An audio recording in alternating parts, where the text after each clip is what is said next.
ही कारवाई हवी असं 75% लोक म्हणतात। आणि ही जी भावना आहे, लोकभावना, ढगे सर, या लोकभावनेच्या दृष्टिकोनातून जर या प्रश्नाचा विचार केला तर काय वाटतंय की लोकांची अशी भावना आहे की इतकं निर्दयी कसं काय असू शकतात लोक? 28 पर्यटकांचा जीव, तेही धर्म विचारून, नावं विचारून। नक्कीच माझ्या मते एकूणच या सर्व्हे मधलं जे आहे 75% लोक म्हणतायत की नक्कीच 2016-2019 जसा आपण रिस्पॉन्स दिला त्याच्यापेक्षा जो आहे आणखीन कणखर रिस्पॉन्स आपला त्या ठिकाणी असावा। पण उरलेले 25% हे दुसऱ्या कॅटेगरीमध्ये त्या ठिकाणी जातात।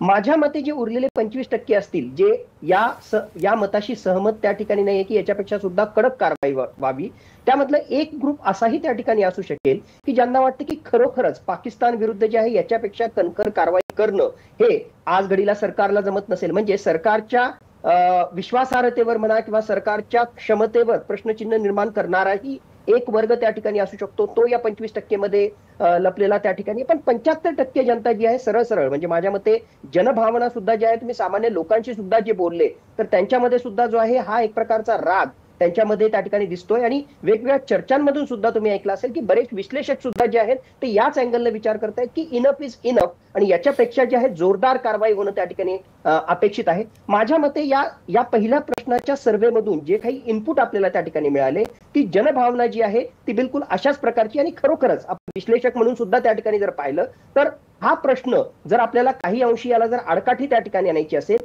तर येरे माझे मागल्यासारखाच जर आपण त्या ठिकाणी रिस्पॉन्स देत असू, आपण त्याला 2016-2019 हे तर चर्चेमध्ये येतच, पण त्याच्या अगोदरचं जे आहे हल्ले त्या ठिकाणी होत राहतात, नंतर जे आहे काहीशी आपण कारवाई त्या ठिकाणी करतो किंवा चर्चेच्या माध्यमातून निषेध त्या ठिकाणी नोंदवतो आणि पुन्हा येरे माझ्या मागल्या हा जो प्रकार होत होता त्याला जे आहे त्याच्यातून हा प्रश्न सॉल्व्ह होणार नाही असं प्रत्येक म्हणजे मॅक्सिमम आपल्या टोटल जनतेने सुद्धा सांगितलेलं आहे की 3/4 जनता जी आहे ती याला मानते की अशा प्रकारे जो आहे हा प्रॉब्लेम काही सॉल्व्ह होणार नाही। आपला रिस्पॉन्स जो आहे तो कणखर त्या ठिकाणी असला पाहिजे आणि जनभावनेला मानणारा किंवा जनभावनेच्याच दिशेने जाणारा अशा प्रकारचा हा आपला सर्व्हेचा रिझल्ट आलेला आहे असं मला वाटतं। निश्चितपणे सतीश सर, पण अजून एक प्रश्न मला याच अंगाने विचारायचा आहे की गेल्या वेळेला जे प्रत्युत्तर आपण दिलं होतं त्यामध्ये अजिबात सुद्धा वेळ घालवला नव्हता, वेळ दवडलेला नव्हता आणि अत्यंत वेगवान कारवाई झाली होती। वेळ का लागतोय? कारण लोकांच्या मनामध्ये सुद्धा हा प्रश्न आहे।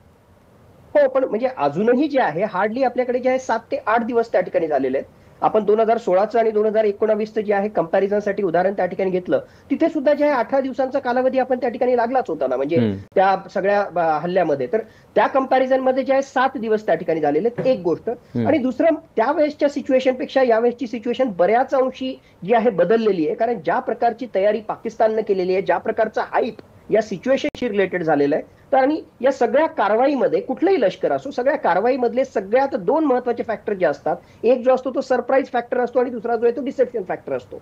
मग या सरप्राईज फॅक्टर मध्ये जे आहे केव्हा कारवाई करायची हा सुद्धा सरप्राईज फॅक्टर त्या ठिकाणी आहे आणि कशा प्रकारे करायची हा सुद्धा सरप्राईज फॅक्टर त्या ठिकाणी आहे। त्याच्यामुळे माझ्या मते जे आहे म्हणजे याला वेळ झाला का सामान्य लोकांना वाटतं। आता कंपॅरिझन काय बघा, सामान्यतः जे आहे कणखर भूमिका असावी याविषयी जे आहे मॅक्सिमम लोक त्याच मताचे आहेत की कणखर भूमिका त्या ठिकाणी असावी। मग ज्यावेळेस आपण कणखर भूमिका म्हणतो तर त्यावेळेस त्याचा एक्स्ट्रीम एंड जे उदाहरण त्या ठिकाणी दिलं जातं ते म्हणजे इस्रायल, ते म्हणजे रशिया। की बघा इस्रायलवर जो आहे असा हमासनं 7 ऑक्टोबर 2023 हल्ला त्या ठिकाणी केला आणि लिटरली काही तासांमध्ये जे आहे इस्रायलनं जे आहे त्यांच्यावर अशा प्रकारचा हल्ला केला, त्यांनी जे आहे अशा प्रकारची ऍक्शन केली की त्यांचं कंबर्ड जे आहे ते पूर्णतः मोडून टाकलं आणि मागच्या कित्येक दशकांपासून जो हमासचा प्रश्न होता तो हमासचा प्रश्न पूर्णतः निकालात काढलाय की काय अशा प्रकारची परिस्थिती त्यांनी निर्माण केली। बरं एवढंच नाही, हमासचाच त्रास त्यांनी संपवला नाही तर त्यांच्या सभोवतालचे जे त्यांचे दुश्मन आहेत, मग त्यामध्ये हिजबुल्ला असेल, त्याचबरोबर हुती असेल आणि इराणशी सुद्धा जे आहे कणखर भूमिका इस्रायलने घेतली। मग बऱ्याचशा जणांचं जे आहे अशीही त्या ठिकाणी व्ह्यू असेल तर जर इस्रायल त्यांच्यावर हल्ला झाला तर एवढं राजकीय नेतृत्व कणखरपणे दाखवू शकतं, तर आपलं सुद्धा जे आहे तसं का नसावं। रशियाचं उदाहरण काही त्या ठिकाणी घेतील की कशा प्रकारे युक्रेनशी रिलेटेड केलं। माझ्या मते जे आहे इस्रायलचा प्रश्न वेगळा आहे, रशियाचा प्रश्न त्या ठिकाणी वेगळा आहे, भारताची परिस्थिती वेगळी आहे। निर्णय आपण नक्कीच घेतोय, कॉम्प्रिहेन्सिव्हली निर्णय त्या ठिकाणी घेतोय, पण लोकांच्या मनातला जो निर्णय आहे किंवा लोकांच्या मनातली जी ऍक्शन आहे ती आहे kinetic action, kinetic operation, military action. आणि माझ्या मते ती मिलिटरी ऍक्शनही त्या ठिकाणी घेतली जाईल, पण या ठिकाणी सरप्राईज फॅक्टर असल्यामुळे सगळ्या फॅक्टरचा आपल्याला विचार करावा लागत असल्यामुळे माझ्या मते तो एक थोडासा दिरंगाई वाटत असेल, जी दिरंगाई नाहीये. आणि दुसरा जो आहे डिसेप्शनचा फॅक्टर, की बाकीच्या कुठल्या याच्यामध्ये त्यांना गुंतवून ठेवायचं आणि नंतर जे आहे योग्य वेळेस आपण कारवाई करायची. निश्चितपणे. आणि म्हणूनच लोकांच्या मनामध्ये ही जी शंका आहे ती शंका जावी म्हणूनच हा प्रश्न विचारलेला होता की वेळ होतोय का. तर खऱ्या अर्थानं आपण विचारपूर्वक टार्गेटेड कारवाई जर केली तर त्याच्यातून सावरायला पाकिस्तानला खूप वेळ लागेल आणि अशाच पद्धतीची कारवाई पुढच्या काही काळामध्ये अपेक्षित आहे लोकांनाही सरकारकडून. पुढचा प्रश्न जो आहे याच सिरीजमधला तो असा आहे की हल्ल्याचा काश्मीर पर्यटनावर काय परिणाम होईल. वाईट परिणाम होईल असं 58% लोक म्हणतात, कमी परिणाम होईल असं 23% लोक म्हणतात, काहीच परिणाम नाही असं 11% लोक म्हणतात आणि सांगता येत नाही असं 8% लोक म्हणतात. पण त्याही पुढे जाऊन अजून एक प्रश्न याच सिरीजमध्ये विचारण्यात आलेला होता. तो प्रश्न आपण बघूयात. काश्मीरला भारतापासून वेगळं करण्याचं षडयंत्र आहे का. हो म्हणणारे लोक 54% आहेत, नाही म्हणणारे लोक 15% आहेत आणि सांगता येत नाही असं म्हणणारे लोक 31% आहेत. पर्यटनावरच्या परिणामा काही काळ तो परिणाम राहील नाही असं नाही, पण हा जो प्रश्न आहे हा अत्यंत महत्त्वाचा आहे ढेगे सर, की काश्मीरला भारतापासून वेगळं करण्याचं षडयंत्र आहे का. हे जे सी वोटरनी प्रश्न विचारलेला आहे तो सी वोटरच्या सर्व्हेमधल्या 54% लोकांना वाटते की हो हा प्रयत्न आहे. काय वाटतं तुम्हाला की अशा पद्धतीनं 370 कलम हटवलेला आहे, दहशतवाद बऱ्यापैकी काय म्हणू त्याच्यावर अंकुश मिळवण्यामध्ये सरकारला यश आलं आहे आणि त्यावेळेस झालेला हा हल्ला. नक्कीच या हल्ल्यामागची कारणं हा सुद्धा एक प्रश्न आहे. माझ्या मते त्याच्याशी रिलेटेड जे आहे विश्लेषण मी नंतर त्या ठिकाणी करतो. पण फक्त हा जर प्रश्न आपण लक्षात घेतला तर माझ्या मते सी वोटरनं हा जर प्रश्न विचारला असेल तर त्याच्या मागची पार्श्वभूमी जी आहे या हल्ल्याच्याच ऑलमोस्ट एक आठवडा अगोदर पाकिस्तानचे मुल्ला मुनीर हे त्यांचे लष्कर प्रमुख आहेत जनरल असीम मुनीर, त्यांनी ज्या प्रकारचं वादग्रस्त विधान केलं होतं त्यांच्या फर्स्ट ओव्हरसीज कन्व्हेन्शन मध्ये आणि त्या ओव्हरसीज कन्व्हेन्शन मध्ये ज्या प्रकारचा anti India stance, anti Hindu stance, काश्मीरशी संबंधित कशा प्रकारे ज्युग्युलर वेन आहे जम्मू काश्मीर त्यांची, ही सगळा जो राग त्यांनी आळवला होता त्या अनुषंगाने माझ्या मते हा प्रश्न त्या ठिकाणी विचारला असेल की अल्टिमेटली पाकिस्तानसाठी जो आहे काश्मीर म्हणजे जीव की प्राण, एक प्रकारे त्यांची ज्युग्युलर वेन आहे, हे सरळ सरळ त्यांनी त्या ठिकाणी म्हटलं होतं. आणि त्या अनुषंगाने हा जो आहे काश्मीर हा भारतापासून एक प्रकारे वेगळा करण्याचा, तोडण्याचा हा प्लॅन आहे का असं किती जणांना त्या ठिकाणी वाटतं. कारण म्हणजे मॅक्सिमम बरेचसे विश्लेषक सुद्धा हे त्या ठिकाणी मांडतात की 7 दिवस अगोदर असीम मुनीर यांनी जे भाषण त्या ठिकाणी केलं होतं आणि त्यातला ज्युग्युलर वेन, काश्मीर हा ज्युग्युलर वेन हा जो त्यांचा स्टान्स किंवा हे जे त्यांचं विधान होतं त्याचा संबंध जो आहे डायरेक्टली या हल्ल्याशी त्या ठिकाणी असू शकतो आणि तशा प्रकारचा तो प्रयत्न असू शकतो. माझ्या मते त्या पार्श्वभूमीच्या अनुसार 54% जनता जी आहे याच्या फेवरमध्ये म्हणताय की यस काश्मीरला तोडण्याचा प्रयत्न त्या ठिकाणी असावा आणि मॅक्सिमम जनता जी आहे म्हणजे उरलेले जर आपण त्या ठिकाणी 46% टाकले तर काढले तर त्यातलंही जे आहे साधारणतः 31% जनता जी आहे स्टील त्यांच्या मनामध्ये अजून सुद्धा संभ्रम आहेत, अजून सुद्धा ते त्याविषयी रिस्पॉन्स त्या ठिकाणी करू शकत नाही. तर माझ्या मते पाकिस्तानच्या नजीकच्या या विधानाशी, असीम मुनीरच्या या विधानाशी या प्रश्नाचा संबंध आहे असं मला त्या ठिकाणी वाटतं. तुम्हाला पण असं वाटतं की म्हणजे इतक्या सहजासहजी पाकिस्तान काय काश्मीरला आपल्यापासून तोडण्याचा प्रयत्न करेल, कारण वस्तुस्थितीची जाणीव त्यांना सुद्धा आहे की भारत काय सिच्युएशन मध्ये आता, भारत किती बलशाली आहे, बलाढ्य याची जाणीव त्यांना सुद्धा आहे. मला असं वाटतं की एका प्रकारे त्यांच्या नागरिकांची दिशाभूल करण्याचा हा प्रयत्न असावा.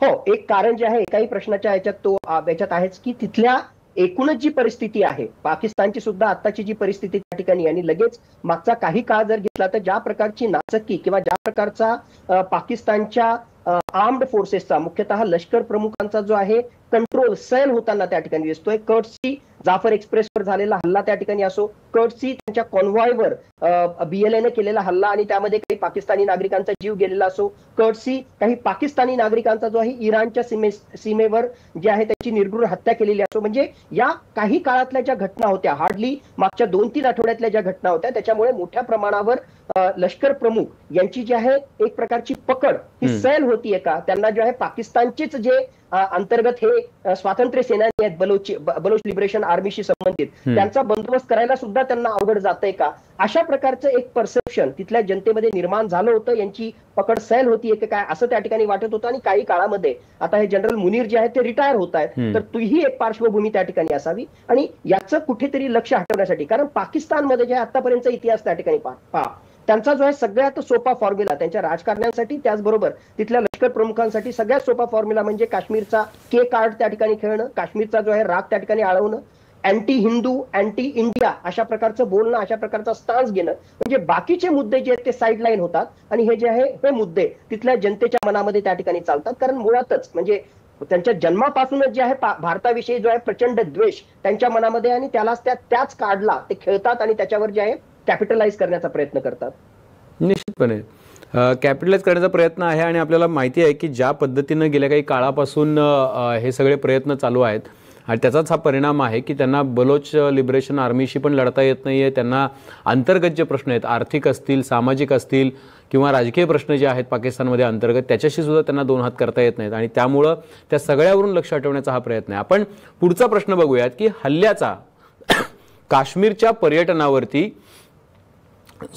काय परिणाम होतोय आपण बघितलं आणि त्याचाही बघतोय. तर आपण बघितलं की हल्ल्याचा काश्मीर पर्यटनावर परिणाम होईल असं 58% लोक म्हणतात, कमी परिणाम असं 23% लोक म्हणतात, काहीच परिणाम नाही असं 11% आणि सांगता येत नाही असं 8% लोक म्हणतात. 3 प्रश्न आपण आतापर्यंत बघितले. चौथा प्रश्न आपण घेऊयात की चौथा प्रश्न काय आहे. तर चौथा प्रश्न आता आपल्या स्क्रीनवरती आहे की मोदी सरकार दहशतवाद रोखण्यात कितपत यशस्वी ठरलंय. मोठ्या प्रमाणात यशस्वी ठरलं असं 41% लोकांना वाटतंय, काही प्रमाणामध्ये यशस्वी ठरलं असं 27% लोकांना वाटतंय, अयशस्वी ठरलं असं 28% लोकांना वाटतंय आणि सांगता येत नाही असं 4% लोकांना वाटतंय. हा अत्यंत महत्त्वाचा प्रश्न आहे, कारण की गेल्या काही काळापासून एक यादी सगळीकडे सोशल माध्यमांमधून सुद्धा फिरते की उरी बेस कॅम्पवरती अटॅक झाला, मग नंतर पुलवामामध्ये आपल्या जवानांवरती अटॅक केला, मग त्यानंतर आता आपण बघतोय की आत्ता पर्यटकांना अशा पद्धतीनं संपवण्यात आलं आणि मग मधल्या काळामध्ये झालेल्या हल्ल्यांची एक 10-12 हल्ल्यांची लिस्ट देण्यात येते आहे. आणि दुसऱ्या बाजूला जर बघितलं आपण तर गृहमंत्री सातत्यानं म्हणतात की आम्ही दहशतवादाला आळा घालण्यामध्ये यश मिळवलेलं आहे. खऱ्या अर्थानं डगे सर असं म्हणता येईल का की मोदी सरकार दहशतवाद रोखण्यात कितपत यशस्वी आहे. हा प्रश्न जो आहे आणि त्याची जे निरीक्षण आहेत सी वोटरच्या सर्व्हेमध्ये 41% लोक म्हणतात की हो, पण त्याच्यानंतरचे जे लोक आहेत ते फर्मली असं सांगू शकत नाहीत की हो आपल्याला यश आलंय, जेव्हा की खूप मोठे हल्ले सिव्हिल याच्यावरती झालेले आपल्याला बघायला मिळत नाहीत. हा एक हल्ला जर बघितला तर 2 मोठे हल्ले जे झालेले होते तर ते 2 मोठे हल्ले पुलवामा आणि उरीचा बेस कॅम्पवरचा अटॅक जो झाला, पठाणकोटवरती पण तिथे अटॅक झालेला होता, असे खूप अटॅक्स आपल्याला सांगता येतील, पण फर्मली सांगता येत नाही लोकांना अजून पण. सी वोटरच्या सर्व्हेमध्ये म्हणून ते दिसते. का असं दिसत असावं? मला वाटतं हे आकडे जे आहेत ते पूर्णतः रिप्रेझेंटेटिव्ह आहेत. 27 अधिक 28 55% आणि 4% लोकांना सांगता येत नाही, 59% वर्सेस 41%. 41%ला वाटतं की यस मोदींनी जे आहे म्हणजे ते यशस्वी त्या ठिकाणी झालेले आहेत, आणि ऑलमोस्ट 59% जनता, मी 4% सुद्धा यामध्ये जोडतो, की जे कुठेतरी जे आहे ते त्या मताशी सहमत त्या ठिकाणी नाही. यामध्ये एक महत्वाचा आस्पेक्ट आपल्याला लक्षात घ्यावा लागेल की एकाच आठवड्यापूर्वी इतका जो आहे भीषण अशा प्रकारचा दहशतवादी हल्ला झाला, त्याविषयी जे आहे प्रचंड चीड आहे, म्हणून त्याचाही काही अंशी जो आहे इम्पॅक्ट या 59% मध्ये आला असेल. मोठी तौर पर माझ्या मते जे आहे जरी दिसायला हे 40 आणि 60 असं दिसत असलं तरी 50-50 असं त्या ठिकाणी आहे. आणि माझं सुद्धा मत जे आहे काहीशे असंच आहे की 50-50 असं आहे. का? कारण 2014 ते 2025 जर आपण पाहिलं तर नक्कीच मोदी सरकार जे आहे मागच्या सरकारांशी आपण जर कम्पेअर त्या ठिकाणी केलं तर नक्कीच जे आहे त्यांनी एक प्रकारची जी आहे दिशा, दहशतवादाच्या विरुद्धच्या लढाईची जी आहे ती दिशा त्या ठिकाणी बदलली. कारण फॉर्मली आपण भूमिका घेतली की एक प्रकारे terrorism and trade can't go hand in hand. म्हणजे आपण पाकिस्तानचा जो मोस्ट फेवर्ड नेशन स्टेटसचा जो दर्जा होता तो त्या ठिकाणी हटवला. म्हणजे एक प्रकारे जे आहे तुम्ही दहशतवादी हल्ले करत राहा आणि आम्ही मात्र तुमच्याशी व्यापार करत राहू, ही भूमिका जी आहे भारत सरकारनं त्या ठिकाणी बंद केली. सिमिलरली आतापर्यंत जसं होत होतं की दहशतवादी हल्ले होत होते आणि पुन्हा डिप्लोमसीच्या माध्यमातून, चर्चेच्या माध्यमातून पुन्हा जशास तसं अशा प्रकारचा जो मामला होत होता तो सुद्धा जो आहे खमक्या पद्धतीनं बंद केला. आणि त्या ठिकाणी आपण म्हटलं की talks and terror can't go hand in hand. म्हणजे हे 2 जे महत्वाचे बदल त्या ठिकाणी केले, फक्त बदलच त्या ठिकाणी केले नाही तर ते बदल जे आहे त्यांनी कंटिन्यू त्या ठिकाणी ठेवले. ही नक्कीच मागच्यापेक्षा जी आहे ती वेगळी पद्धती आहे. त्याहून मला महत्वाचं त्या ठिकाणी वाटतं की जे आहे मी पूर्णतः सुशील कुमार शिंदे यांच्या पुस्तकातही आणि चर्चेमध्येही जे त्या ठिकाणी आलेले आहे की बाबा 2014च्या अगोदर 2016च्या अगोदर सुद्धा सर्जिकल स्ट्राईक जे आहे ते अक्रॉस द बॉर्डर जाऊन त्या ठिकाणी झालेले आहेत. नक्कीच आर्म्ड फोर्सेस हे अशा प्रकारच्या कारवाया त्या ठिकाणी करत असतं, पण माझ्या मते 2016च्या उरी द सर्जिकल स्ट्राईकचं सगळ्यात जास्त महत्व माझ्या मते जर काही त्या ठिकाणी असेल तर आम्ही सर्जिकल स्ट्राईक तर केलाच केला, पण त्याच्यानंतर डंके की चोट पे सगळ्या जगाला आम्ही त्या ठिकाणी सांगितलं की हो, जर आमच्यावर कोणी हल्ला केला आणि अशा प्रकारचा जर निर्गुण हल्ला केला तर आमच्या देशाच्या सुरक्षिततेला खतरा जो कोणी निर्माण करतो आम्ही तुमच्या घरात घुसून सुद्धा मारू शकतो. आम्ही फक्त ते केलं नाही तर आम्ही जगाला ओरडून सांगितलं. म्हणजे माझ्या मते इथे कुठेतरी जो आहे hard stance, we are a hard state, अशा प्रकारचा मेसेज देण्यामध्ये, अशा प्रकारचं परसेप्शन लोकांमध्ये आणि त्याचबरोबर जगासमोर देण्यामध्ये जे आहे मोदी सरकार यशस्वी झालं. हे 2016 उरी द सर्जिकल स्ट्राईकचे जे आहे कुठेतरी वैशिष्ट्य आहे. त्याच प्रकारे आपण जो आहे जो air strike Balakot air strike केला, म्हणजे यामधून जे आहे माझ्या मते लोकांच्या मनातलं परसेप्शन हे मजबूत करण्यामध्ये आपण यशस्वी झालो. आणि म्हणूनच हा 50% आकडा जो त्या ठिकाणी मी म्हणतोय, म्हणजे या ठिकाणी 41% आलेला आहे, पण माझ्या मते जर ही पार्श्वभूमी नसली असती आणि इन जनरल आपण विचारलं असतं तर तो हा आकडा जो आहे ऑलमोस्ट 60-70% सुद्धा त्या ठिकाणी गेला असता. म्हणून हे लोक जे आहेत ते मानतात की असं त्या ठिकाणी होतं. पण याच्या दुसरा बाजू आपण पाहिलं पाहिजे की इतक्या मोठ्या प्रमाणावर मोदी सरकार जे आहे 56 इंच की छाती, मोदी सरकार म्हणते की आम्ही जे आहे, म्हणजे अमित शहानी सुद्धा स्टेटमेंट त्या ठिकाणी केलं की नक्षलवाद जो आहे मार्च 2024 पर्यंत खतम. त्यांनी स्टेटमेंट त्या ठिकाणी केलं होतं, जे मी मानतो की ते प्रीमॅच्युअर स्टेटमेंट आहे की आता दहशतवाद जे आहे आखरी घटका त्या ठिकाणी मोजतंय आणि आता काश्मीरमधून दहशतवाद सुद्धा जो आहे पूर्ण नाहीसा त्या ठिकाणी होणार. काश्मीरची परिस्थिती जी आहे ती संपूर्णतः वेगळी आहे. पाकिस्तान सारखं शेजारी राष्ट्र आहे, चायनाचा त्यांना त्या ठिकाणी सपोर्ट आहे, म्हणून इतक्या सहजासहजी जो आहे दहशतवादाचा प्रश्न त्या ठिकाणी संपत नाही. तिथले जे ऑन ग्राउंड इनपुट्स आहेत ते ऑन ग्राउंड इनपुट सुद्धा अशा प्रकारे नाहीत. मग राजकीय फक्त स्टेटमेंट करायचं आणि आम्ही किती खमके, हा जर राजकीय फायदा त्या ठिकाणी घेण्यासाठी अमित शहा यांनी जर स्टेटमेंट त्या ठिकाणी केला असेल तर ते कुठेतरी चुकले आणि म्हणूनच एवढा मोठा हल्ला झाला. 100% इंटेलिजन्स फेल्युअर होतं जे सरकारनं सुद्धा त्या ठिकाणी मांडलं, पण कुठेतरी तुम्ही राजकीय नेतृत्व म्हणून कमी पडला म्हणूनच एवढा मोठा हल्ला त्या ठिकाणी झाला. हे सुद्धा जे आहे लोकांच्या लक्षात त्या ठिकाणी येतं. म्हणून माझ्या मते जे आहे साधारणतः मोठी तौर पर या ठिकाणी आपल्या सगळ्या चर्चेमध्ये जे येते की 59% आकडा हा जो आहे या मताशी सहमत नाही की मोदी सरकारने जे आहे बिलकुल दहशतवादाचा जो आहे कडा मुकाबला त्या ठिकाणी केलेला आहे. 50-50 असं तरी मला त्या ठिकाणी एकूण वाटतं. निश्चितपणे 50-50 आहे. पुढचा प्रश्न जो आहे तो अत्यंत महत्वाचा प्रश्न आहे की आपल्या स्क्रीनवरती दिसतोय, दहशतवाद्यांनी पर्यटकांना लक्ष का केलं? अर्थव्यवस्थेला नुकसान पोहोचवायचं होतं, पर्यटनाला नुकसान पोहोचवायचं होतं असं 30% लोकांना वाटतंय. मोदी सरकारच्या प्रयत्नांना छेद द्यायचा होता असं 35% लोकांना वाटतंय. सुरक्षा यंत्रणेवर हल्ल्यापेक्षा जास्त नुकसान त्यांना करायचं होतं. म्हणजे आता याआधी जो उरीचा अटॅक केला किंवा पुलवामाचा अटॅक केला त्यापेक्षा अधिक नुकसान करायचं होतं असं 13% लोकांना वाटतंय. इतर कारणं असतील असं 13% लोकांना वाटतंय. सांगता येत नाही असे 9% लोक आहेत. खरं तर पर्यटकांना लक्ष करणं हे खूप क्वचित घडतं ढगे सर. म्हणजे गेल्या काही काळामध्ये तर 15-20 वर्षामध्ये असं ऐकलेलं नव्हतं की पर्यटकांना लक्ष केलंय. खरं तर आपण ती यादी परवाच्या पहिल्याच चर्चेमध्ये तुमच्याशी करताना दिली होती की अमरनाथ यात्रेकरूंवर हल्ले झालेले आहेत, पण बैसरन व्हॅली सारख्या ठिकाणी किंवा गुलमर्ग, सोनमर्ग हे जे टुरिस्ट स्पॉट आहेत काश्मीरमधले किंवा दल लेक असेल, तर अशा ठिकाणी कधी ऐकलं नव्हतं की हल्ला झालाय आणि त्याच्यामध्ये पर्यटक मारले गेलेत. पर्यटकांना का लक्ष करण्यात आलं?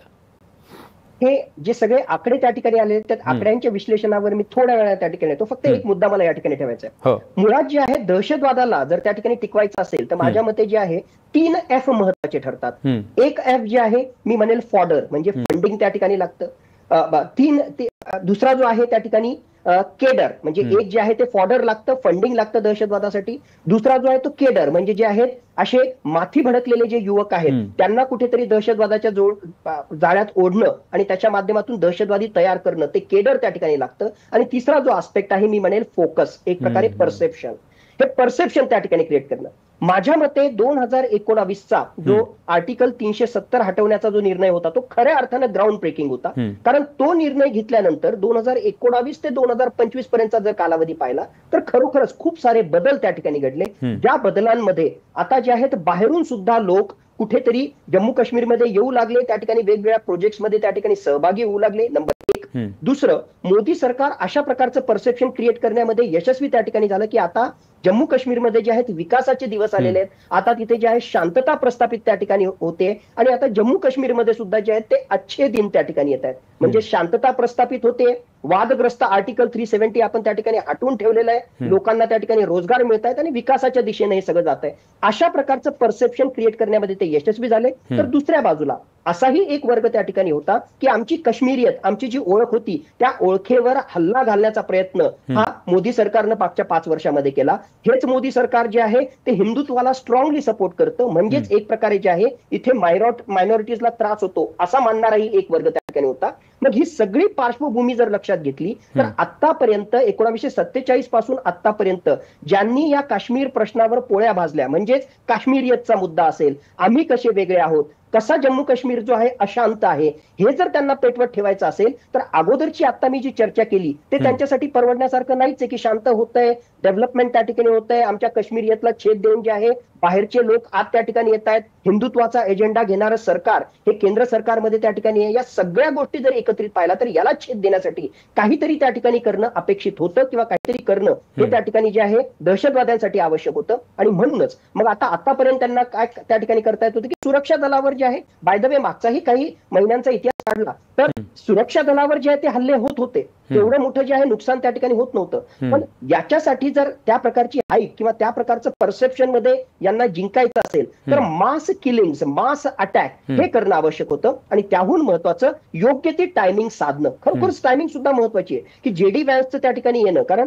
त्या 4 दिवसामध्ये जर एखादी गोष्ट भारतामध्ये झाली तर ती फक्त भारतापुरती किंवा आसपास साऊथ एशियापुरती मर्यादित राहणार नाही, ती अमेरिकेच्या प्रत्येक न्यूज पेपरवर त्या ठिकाणी झळकेल आणि त्या अनुषंगानं संपूर्ण जगामध्ये जे आहे त्यांच्या या म्हणजे कशा प्रकारे जम्मू काश्मीर अशांत आहे ही न्यूज त्या ठिकाणी याच्यात जाईल. तर माझ्या मते ती टायमिंग सुद्धा महत्वाची होती आणि त्या अनुषंगानं या सगळ्या बाबींचा एकत्रित आपण विचार केला.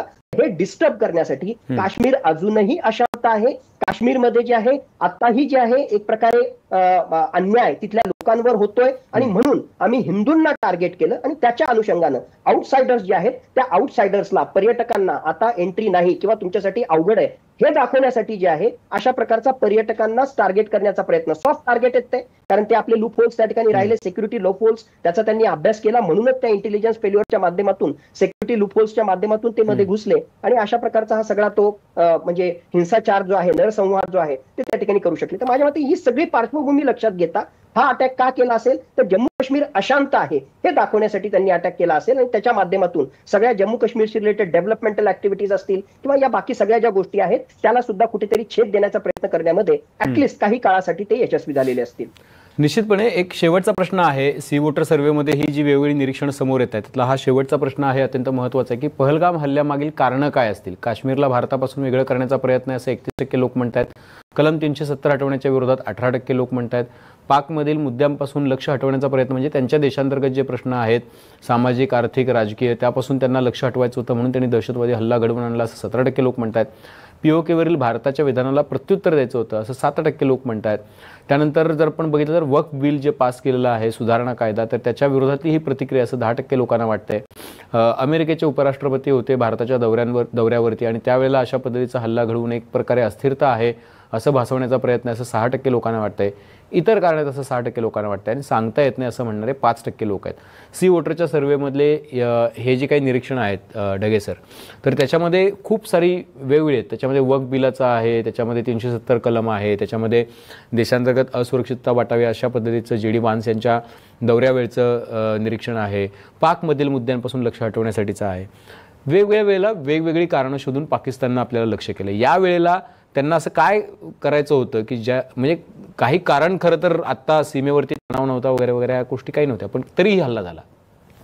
माझ्या मते हे सगळे वेगवेगळ्या प्रकारचे ऑप्शन्स आहेत आणि त्यातले रिलिव्हंट ऑप्शन्स मी जोडले तर 62% जे आहेत त्या 62% जनता आपल्या या सर्व्हे मधली त्या ठिकाणी सांगते की मुख्यतः पाकिस्तान मधले अंतर्गत प्रश्न त्यापासून लक्ष त्या ठिकाणी हटवणं, त्याचबरोबर आर्टिकल 370 असेल आणि बाकीच्या या सगळ्या ज्या गोष्टी म्हणजे तिथला टुरिझम असेल आणि बाकीच्या विकासाशी संबंधित ज्या गोष्टी असतील आणि जे माहित नाहीत यांना सुद्धा मी या कॅटेगरीमध्ये त्या ठिकाणी जोडतो. तर साधारणतः 60 ते 62% जनता जी आहे ती या फेवरमध्ये याच्यात आहे की एकतर पाकिस्तानच्या जे अंतर्गत प्रश्न आहेत तिथल्या मुद्द्यांपासून लक्ष हटवणं, आर्टिकल 370 माझ्या मते तो एक महत्वाचा मुद्दा होता.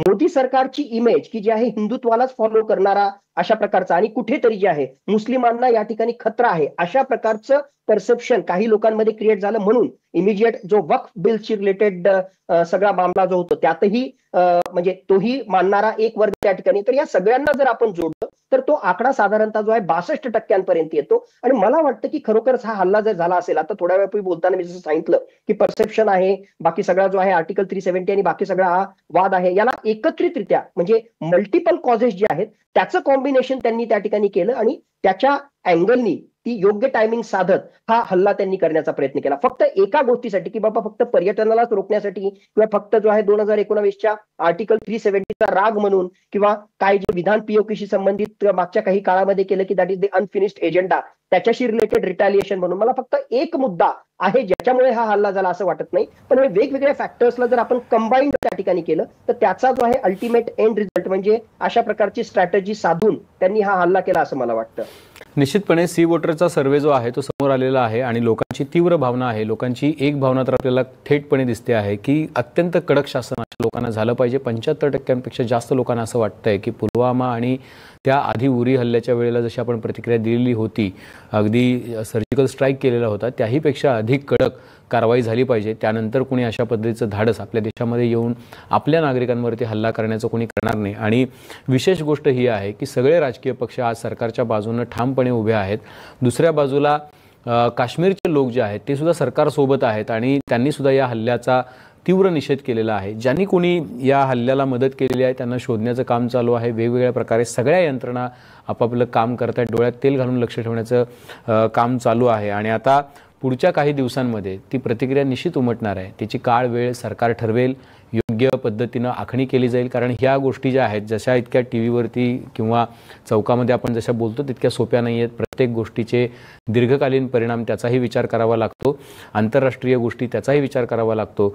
आणि म्हणून आपल्याला मी वारंवार गेल्याही चर्चेमध्ये म्हटलं की तिन्ही दलाचे प्रमुख जे आहेत ते असतील, NSA असतील, देशाचे गृहमंत्री, पंतप्रधान हे सक्षम आहेत कुठली परिस्थिती योग्य आहे आणि कुठली वेळ योग्य आहे हे ठरवण्यासाठी. त्यामुळं सोशल मीडिया आणि याच्यावरून विधानं करून आणि चेकाळलेली अशी वक्तव्य करून काही होणार नाही आहे. आपल्याला फक्त आणि फक्त सरकारवर विश्वास ठेवून सरकार जी कारवाई करेल त्या पाठीशी ताकदीनं उभं राहायला पाहिजे नागरिक म्हणून. आणि सगळ्या राजकीय पक्षाचे नेते सुद्धा तेच काम करतील अशी अपेक्षा आहे. निश्चितपणे सी वोटरचा जो सर्व्हे होता तो खूपच इंटरेस्टिंग सर्व्हे होता. लोकांची भावना त्यातून झळकत होती आणि त्याहीपेक्षा किती वेगवेगळ्या पद्धतीनं लोक विचार करतात. आपल्याला असं दहशतवादाविरोधात लोकांची एकजूट आहे, दहशतवादाच्या कारवाई विरोधात लोक एकजूट आहेत, पण सरकार ज्या काही प्रयत्न करते किंवा सरकार ज्या गोष्टी करते त्याच्याबद्दल त्यांची मतं ही तितकीच ठाम आहेत असं नाही. त्यामुळं लोक वेगवेगळ्या पद्धतीने विचार करतात. सरकारच्या बाजूने लोक निश्चितपणे आहेत, पण त्यांनी केलेले प्रयत्न जे आहेत ते अपुरे पडलेत हे दाखवण्यासाठी सुद्धा लोक कमी पडत नाहीत. लोक ती गोष्ट त्या चुकीवरती बोट ठेवतात. सरकारनं सुद्धा मान्य केलेलं आहे. त्यामुळं पुढच्या काही काळामध्ये ती प्रतिक्रिया निश्चितपणे उमटेल. पहलगाम हल्ल्यानंतरचा हा सर्व्हे जो होता त्याच्यातून लोकभावना समोर आलेली आहे. राज्यातल्या आणि देशातल्या नेत्यांची सुद्धा तीच भावना आहे. आणि ढगे सर, तुम्ही तर खरं म्हणजे लढलेला आहात, देशाच्या संरक्षणासाठी तुम्ही काम केलेलं आहे. त्यामुळे तुमची भावना आमच्या सर्वांपेक्षा अधिक तीव्र, अधिक महत्त्वाची आहे आणि तुम्हाला सगळ्या वस्तुस्थितींची नीट जाणीव आहे. त्यामुळं अशा पद्धतीचं कुठलंही वक्तव्य इथं मी करणार नाही की ज्यामुळं ते हास्यास्पद होईल. त्यामुळे योग्य वेळेला लष्कर असेल किंवा सरकार असेल तो योग्य निर्णय घेईल. तोपर्यंत आपण वाट बघूयात. तुमच्या काही कमेंट्स असतील तर त्या निश्चितपणे नोंदवा. ढगे सरांसाठी काही प्रश्न असतील तर ते सुद्धा विचारा. बेल आयकॉनवरती क्लिक केलं तर सगळ्या अपडेट्स मिळत जातील. बेल आयकॉनवरती क्लिक केलं तर सगळ्या अपडेट्स मिळतील. आणि सर्वात महत्त्वाचं म्हणजे मुंबई तकचं यूट्यूब चॅनल सबस्क्राईब करायला विसरू नका. ढगे सर, तुम्ही वेळात वेळ काढून मुंबई तकशी बोललात त्याबद्दल आपले मनापासून आभार. पाहत रहा मुंबई तक.